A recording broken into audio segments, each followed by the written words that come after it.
This is Dr. Peter with the Phenomenal Minute. Oftentimes patients ask or wonder, what's that popping sound that sometimes happens when you deliver an adjustment?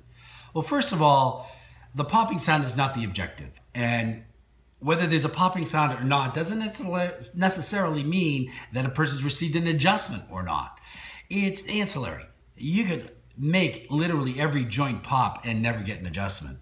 At the same time, you can get a very, very good adjustment, one that removes nerve interference that doesn't make any kind of popping sound. So what is that popping sound that you hear? It can actually be a number of things.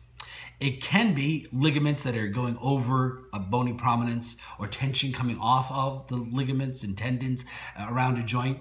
It can be a gas bubble that can live inside the joint that oozes out. It can be the disc or the pad between the vertebra that has the fulcrum of that disc, the inner part or the nucleus of the disc shifting, making a sound. There are lots of theories in terms of what that popping sound is, but the popping sound in and of itself isn't the objective of an adjustment, nor is it any sign of dysfunction or problem with the joint, nor is it anything other than a sound that sometimes happens when a force comes at the body. This is Dr. Peter with the Phenomenal Minute.